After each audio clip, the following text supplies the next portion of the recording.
सभी को नमस्कार। मैं हूं शंकर गुरु। आइए करते हैं आज का सेशन शुरू। आज का हमारा सेशन है कि ग्रुप डी का सैलरी रेलवे में कितना होता है। आज हम सैलरी स्लिप लेकर के आए हुए हैं।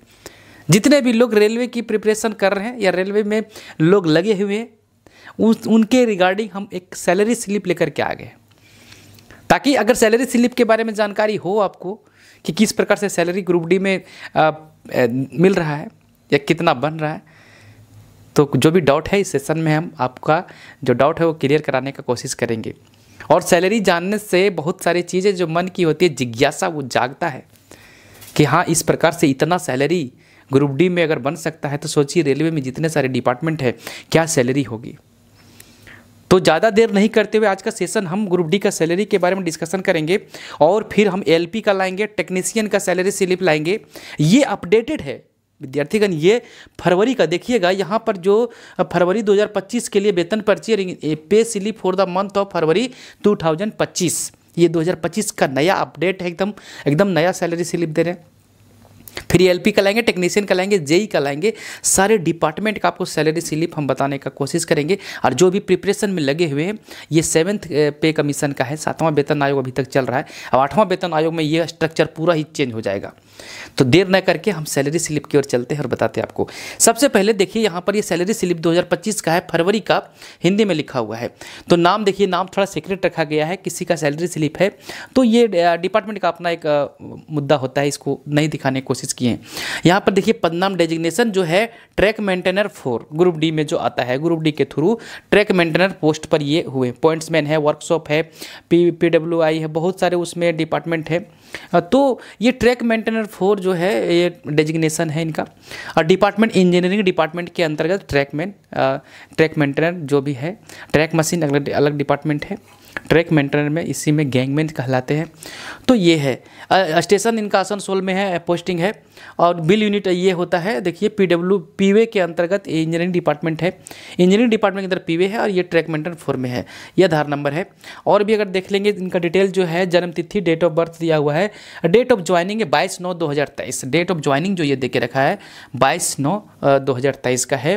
अब पे लेवल 1 का होता है, पे लेवल 1 ग्रुप डी लेवल 1 का है।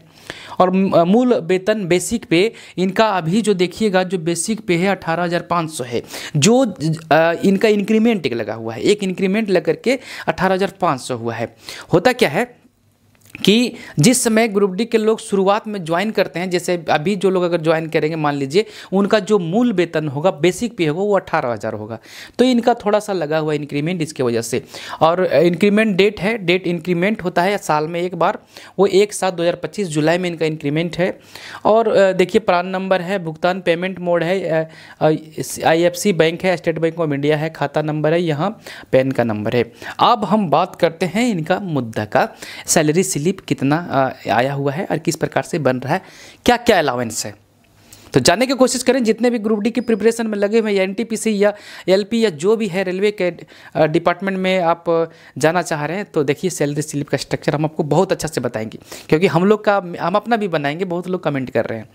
तो देखिए सबसे पहले कार्य दिवस इनका फरवरी में 28 दिन का था, ठीक है। और जो इनका सकल वेतन जिसको हिंदी में दिया है ग्रोस पे, ग्रोस पे कहने का मतलब होता है, ये देखेंगे आप ग्रोस पे जो है ये 36,937 रुपया बना है। 36,937 रुपया जो है ग्रुप डी का सैलरी है। ज़्यादा दिन का नहीं है, 2023 का ज्वाइनिंग है, 2 साल भी लगभग नहीं हुआ है अभी, ठीक है, 1.5 साल हुआ होगा। तो 36,937 ग्रोस पे है। ग्रोस पे वैसा सैलरी होता है जिसमें डिडक्शन किया हुआ नहीं है, टोटल सैलरी को ग्रोस पे बोला जाता है। अब काट छाट के कितना आया, इनका कुल कटौती होने के बाद कुल कटौती जो हुआ वो 3,011 रुपया हुआ है। यहाँ पर देखिए कटौती 3,011 रुपया हुआ है। और शुद्ध वेतन जिसको नेट पे बोलते हैं, शुद्ध वेतन आया है 33,926 रुपया का। 33,926 रुपया इनका शुद्ध वेतन बना।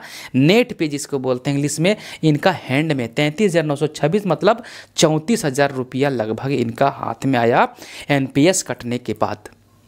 तो विद्यार्थीगण ग्रुप डी का सैलरी 22/9/2023 का ज्वाइनिंग है और ट्रैक मेंटेनर 4 के पोस्ट पर है और इनका इतना अच्छा सैलरी आ रहा है 33,900 मतलब 34,000 लगभग। तो कहीं ना कहीं अभी 7वां वेतन में बहुत अच्छा एक बोल सकते हैं, इनिशियल लेवल 1 के लिए अच्छा है। जब 8वां वेतन आएगा तो सोच लीजिए ये सैलरी कहाँ जाएगा। तो कहीं ना कहीं आप बात करते हैं 8वां वेतन में भी क्या होने वाला है। लेकिन अभी हम और बात करते हैं कि ये सैलरी जो बना है वो क्या सच में इसमें है या फेक है। तो देख लेते हैं कि सही में कुछ पिछले मंथ का तो नहीं ना जोड़ दिया गया है सैलरी में।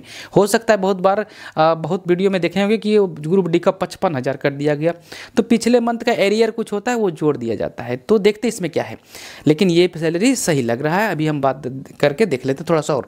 यहाँ देखेंगे अब क्या क्या सैलरी में था। देखिए ये बेसिक पे है, जो बना है 18,500 एकदम फैक्ट है, ये तो प्रत्येक मंथ बनेगा। डियरनेस अलाउंस 9805 रुपया 9,805। महंगाई भत्ता, डियरनेस अलाउंस मतलब महंगाई भत्ता, ठीक है।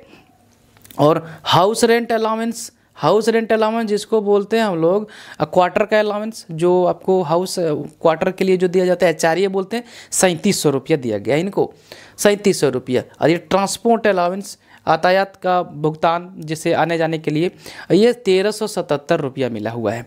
और ये बाईसाइकिल अलाउंस मिला हुआ है 180 रुपया।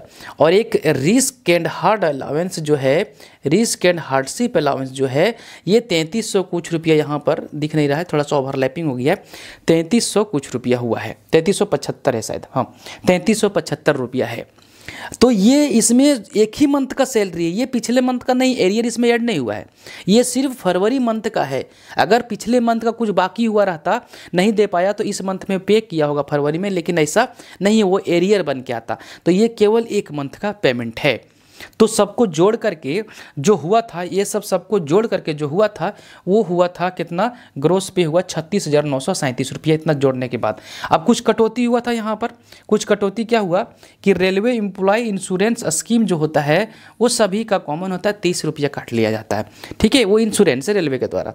और ये न्यू पेंशन स्कीम जिसको बोलते हैं NPS, जिसके लिए अभी फाइट हो रहा है, जिसके लिए धरना दिया जा रहा है, न्यू पेंशन स्कीम जो है, इसमें अब 2831 रुपया इनका डिडक्ट हो रहा है, जमा हो रहा है इनका खाता में। और गवर्नमेंट भी यहाँ से अपना कुछ कंट्रीब्यूशन करती है 14% का, 10% एम्प्लॉय का चला जाता है, 14% आता है सरकार का, दोनों मिलके NPS में जमा होता है। तो इनका जो कटा है अपना पैसा इस कैंडिडेट का, इस एम्प्लॉय का, वो 2831 और 150 रुपया ये आसनसोल पड़ जाता है। देखिएगा ये आसनसोल में है, आसनसोल डिवीजन बंगाल में पड़ जाता है, वहाँ स्टेट गवर्नमेंट टैक्स लेती है 150 रुपये का, ठीक है। तो इतना कटौती हुआ, कितना कटौती हुआ, ये जोड़ने के बाद टोटल 3011 के समथिंग जाएगा लगभग। ये इतना रुपया क्या हुआ, डिडक्ट हुआ, किस में से, ये वाला सैलरी में 36,937 में। और जो काटने के बाद बना वो बना 33,926 मतलब लगभग 34,000 के बराबर। तो इतना देखिए विद्यार्थीगण, इस प्रकार से ये ग्रुप डी का सैलरी है, ठीक है। तो इस प्रकार से जो इनिशियल में इतना है, तो देखिए जब पुराना होते जाएंगे या फिर आपको मौका मिलेगा तो लेवल 1 का है, और जब लेवल 2, 3, 4, 5, 6, जैसे हम लोग JEE हैं तो हम लोग का लेवल 6 है। अब अंदाज़ा लगाइए कि लेवल 6 में क्या होगा। फिलहाल JEE का भी आपको सैलरी स्लिप ला करके दिखाएंगे क्या पेमेंट होता है, ठीक है विद्यार्थीगण। तो इस प्रकार से हम आपको दिखाने की कोशिश की, ELP का भी लाएंगे। बने रहिएगा हमारे चैनल पर, आपको इसी प्रकार से वीडियो बहुत सारा मिलेगा। और जो लोग ग्रुप डी की प्रिपरेशन कर रहे हैं, हम यूथ कंपटीशन बुक का साइंस का बैच चल रहा है, आप वहाँ पर जा करके देख सकते हैं, मेरा चैनल में मिलेगा। और सैलरी स्लिप या कोई भी अपडेट होगा डिपार्टमेंट के बारे में, सारा चीज़ हम आपको एक एक करके इस प्रकार से जानकारी देते रहेंगे। फिलहाल हम आज का सेशन यहीं तक रखेंगे, फिर मिलेंगे नए एनर्जी, नए वीडियो और नए सेशन के साथ। तब तक हम आपसे विदा लेते हैं, धन्यवाद।